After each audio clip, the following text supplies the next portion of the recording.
You changed your driving habits since the price of petrol and diesel went up. Figures out this morning suggest if you have, you're not the only one. Steph has more.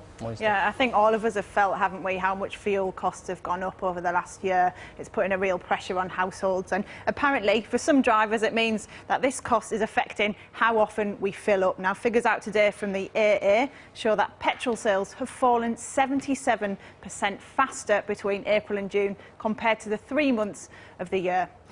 In May, fuel prices hit a record at the pumps, with petrol at £1.37 and diesel £1.43 a litre. Now drivers are paying a little bit less as prices have slipped to £1.35 for petrol and £1.39 for a litre of diesel. Well, joining me now is the president of the AA, Edmund King.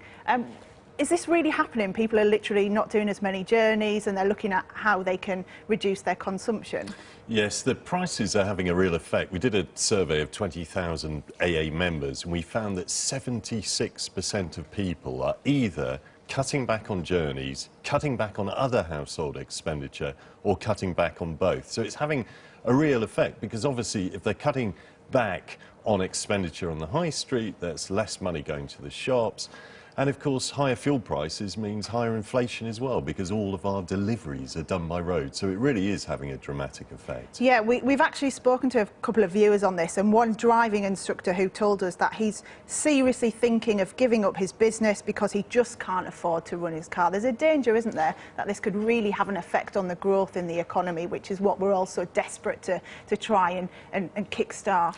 Yeah, I think we have to remember that fuel is essential not just for individual drivers, but for the economy. All our deliveries to the shops are actually by road, and therefore if fuel prices increase, that puts an increase on goods in the shops. And it is having a dramatic effect, particularly those in rural areas, because if you're dependent on the car, you can't give up the car, you have to pay more for your fuel, but that means you'll spend less on the shops, you'll go out less. The supermarkets are having a real war over this, aren't they, to try and tempt people in to buy more in their supermarkets. They're cutting their petrol quite a lot. Is that making much difference? Well, it has made a difference, because overall garages have kind of lost sales of about 11%, whereas supermarkets, their sales have increased by about 1%. And some of that is due to some of these offers, 5p a litre off if you spend £30 or £50. But, you know, for people in rural areas where you haven't got a supermarket close by, you haven't really got that luxury, so you have to cut back on other things. Of course, you can try and economise by eco-driving, cutting out shorter journeys, taking off roof racks, car sharing, things like that.